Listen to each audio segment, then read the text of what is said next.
শুল্ক নিয়ে আলোচনায় যুক্তরাষ্ট্র যাচ্ছে ৩৫ সদস্যের দল। ৫০,০০০ কোটি টাকার বৈদেশিক দায় পরিশোধের দাবি বাণিজ্য উপদেষ্টার। স্বল্প আয়ের মানুষের কাছে ব্যাংকই নিরাপদ, আমানত বেড়েছে ১২০ কোটি টাকা। দেশে বিনিয়োগ পরিবেশ ও নিরাপত্তার অভাব দেখছেন বিশ্লেষকরা। এবং শুল্ক যুদ্ধের মধ্যেও বেড়েছে চীনের অর্থনীতির প্রবৃদ্ধি। বেইজিংকে সমঝোতার বার্তা ট্রাম্পের, মার্কিন পণ্যে শুল্ক আরোপের হুমকি ইইউর।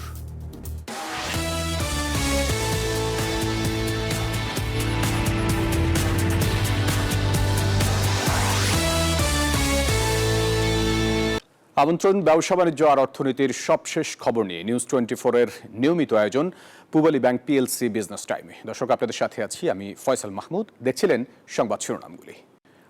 চলে যাব পুরো খবরে। যুক্তরাষ্ট্রের সাথে বড় বাণিজ্য ঘাটতির কারণেই আমদানি পণ্যের উপর চড়া শুল্ক আরোপ হয়েছে, এমনটি মন্তব্য করেছেন বাণিজ্য উপদেষ্টা বশির উদ্দিন।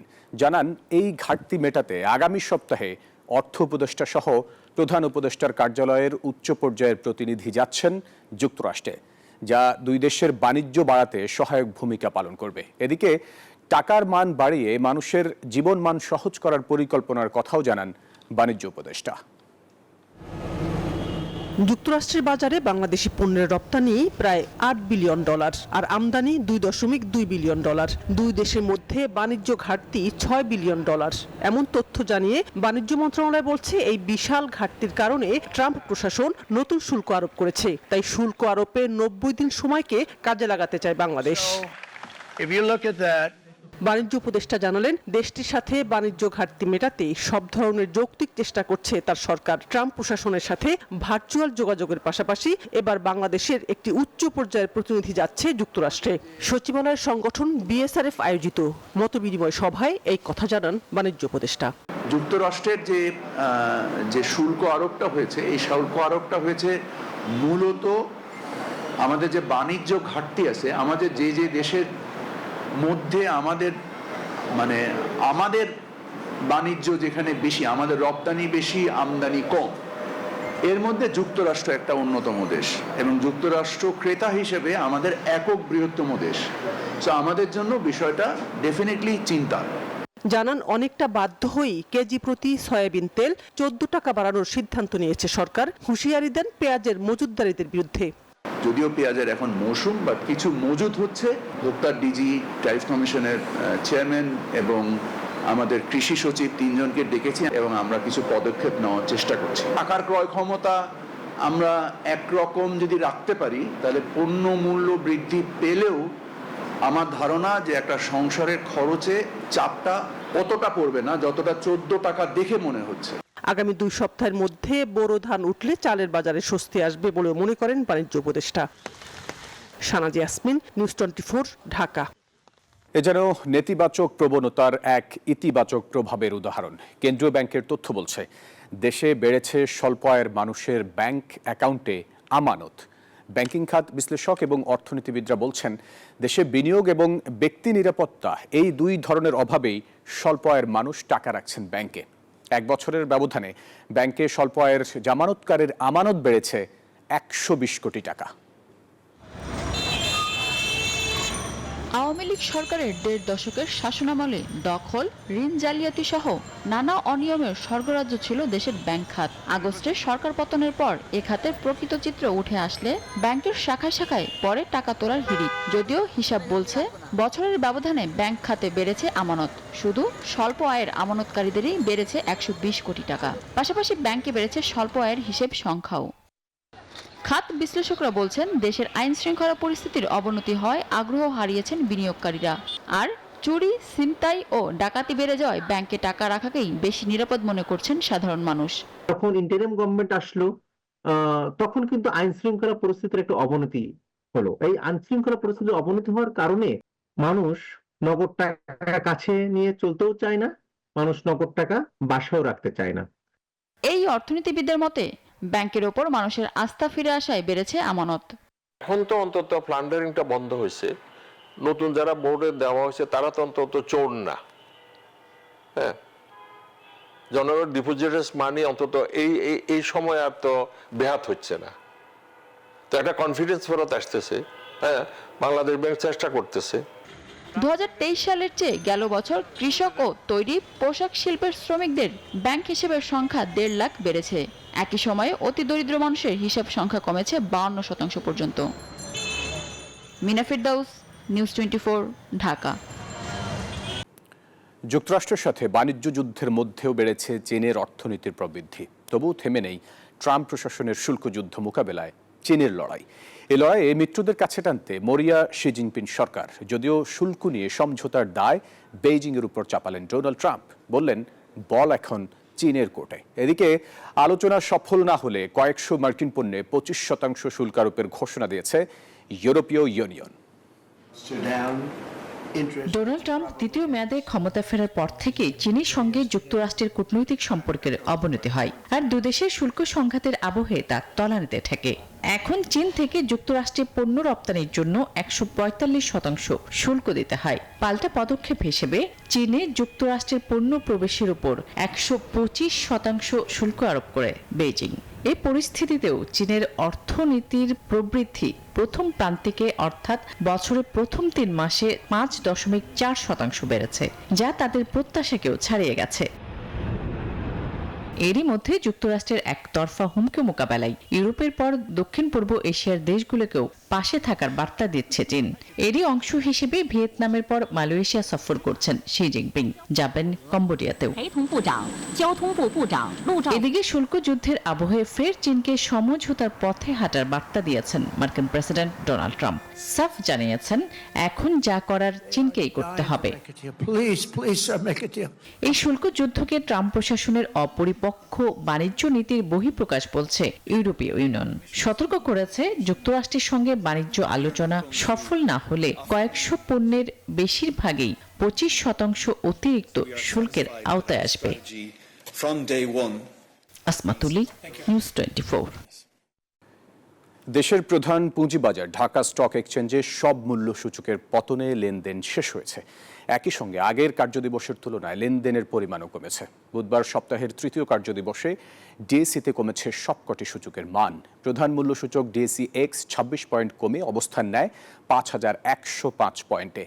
একই সঙ্গে গত কার্যদিবসের চেয়ে এদিন লেনদেন কমেছে 50 কোটি টাকা। এছাড়া হাতবদল হওয়া শেয়ার ও মিউচুয়াল ফান্ড ইউনিটের মধ্যে দাম বেড়েছে 120টির, কমেছে 212টির এবং অপরিবর্তিত রয়েছে 64টি কোম্পানির শেয়ারের দাম। অন্যদিকে দেশের অপর পুঁজিবাজার সিএসইতে সার্বিক সূচক সিএএসপিআই কমেছে 48 পয়েন্ট ও লেনদেন কমেছে প্রায় 1.25 কোটি টাকা।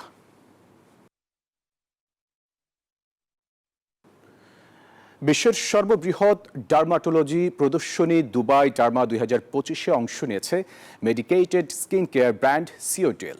সোমবার থেকে দুবাই ওয়ার্ল্ড ট্রেড সেন্টারে শুরু হওয়া Dubai world dermatology and laser conference and exhibition Dubai ডার্মার আজ শেষ দিন। শুরু থেকেই সিওডিলের স্টল ছিল মেলায় অংশ নেওয়া বিশেষজ্ঞ ডাক্তার, টেকনিশিয়ান ও দর্শনার্থীদের আগ্রহের কেন্দ্রবিন্দুতে। বিশেষ করে মেডিকেটেড স্কিন কেয়ার যেসব পণ্য বাংলাদেশে উৎপাদিত হচ্ছে তা নিয়ে আলোচনাও ছিল। সিওডিলের কর্মীরা এ সময় দর্শনার্থীদের সামনে পণ্য সম্পর্কে বিস্তারিত বিবরণ ও প্রেজেন্টেশন দিতে দেখা যায়।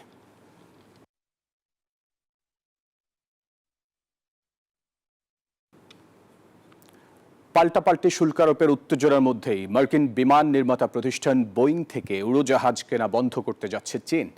মঙ্গলবার ব্লুমবার্গ প্রকাশিত এক প্রতিবেদনে এই তথ্য নিশ্চিত করা হয়েছে। চীন সরকার এয়ারলাইন্সগুলোকে বোয়িং থেকে নতুন করে বিমান না কেনার নির্দেশ দিয়েছে। একই সাথে বোয়িং নির্মিত বিমান যন্ত্রাংশ এবং অন্যান্য সরঞ্জামের ওপরও বিধিনিষেধ আরোপ করেছে বেইজিং। এই সিদ্ধান্তের ফলে চীনে ব্যবসা গুটিয়ে নিতে হতে পারে বোয়িংকে। ফলে লাভবান হতে পারে প্রতিদ্বন্দ্বী ফরাসি উড়োজাহাজ প্রস্তুতকারক এয়ারবাস অথবা চীনা প্রতিষ্ঠানগুলো।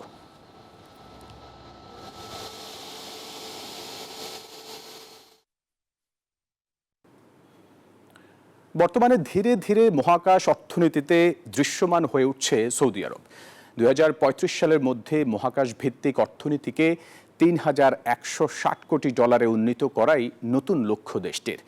Communications, space and technology communication প্রকাশিত স্পেস মার্কেট রিপোর্ট 2025-এর বরাতে এই তথ্য দিয়েছে আরব নিউজ। সংবাদ মাধ্যমটির প্রতিবেদনে বলা হয় 2024 সালে সৌদির মহাকাশ খাতের আর্থিক মূল্য 870 কোটি ডলার ছিল, যা প্রতি বছর 12% হারে বাড়তে পারে বলে ধারণা করা হচ্ছে। মহাকাশ অর্থনীতির প্রবৃদ্ধিতে উপগ্রহ প্রযুক্তি, ভূপৃষ্ঠ পর্যবেক্ষণ, উন্নত সেন্সিং প্রযুক্তি, মহাকাশ ভিত্তিক যোগাযোগ ব্যবস্থা সহ বিভিন্ন শিল্প ও সেবা খাত ভূমিকা রাখবে।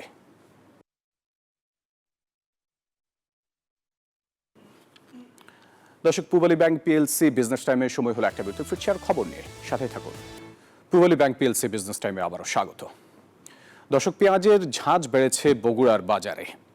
এক সপ্তাহের ব্যবধানে পাইকারি ও খুচরা বাজারে প্রতি কেজি পেঁয়াজের দাম বেড়েছে 15 থেকে 20 টাকা পর্যন্ত।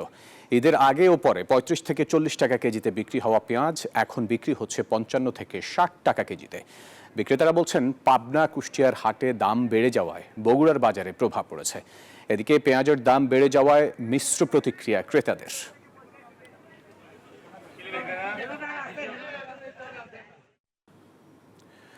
অধিক ঘনত্বে মাছ চাষে সফলতা পেয়েছেন নীলফামারীর এক উদ্যোক্তা।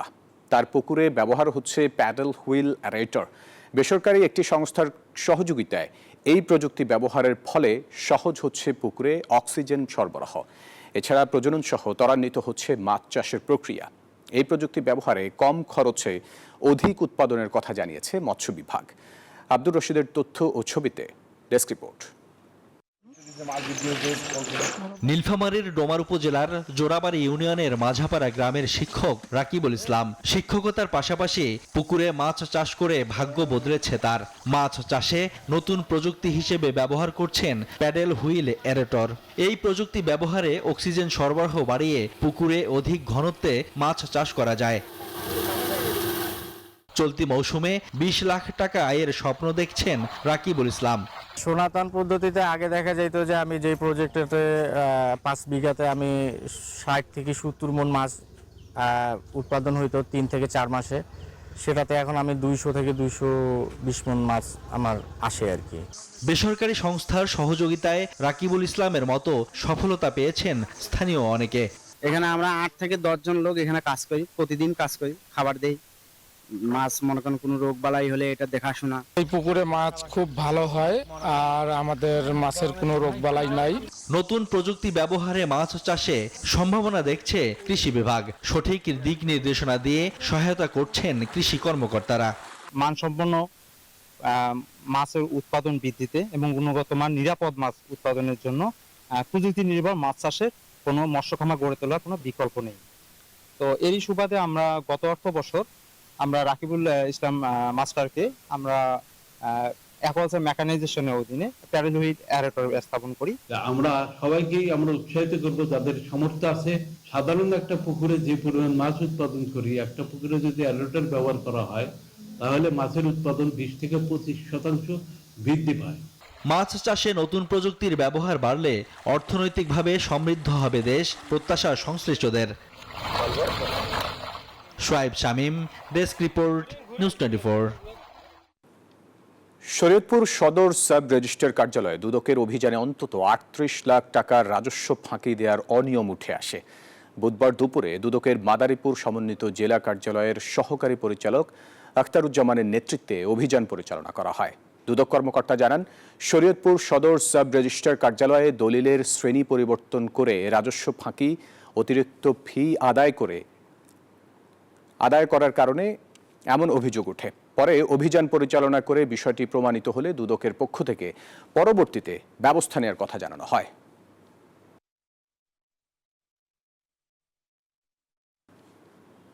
দর্শক, এই ছিল সংবাদে। এতক্ষণ সাথে থাকার জন্য ধন্যবাদ সবাইকে।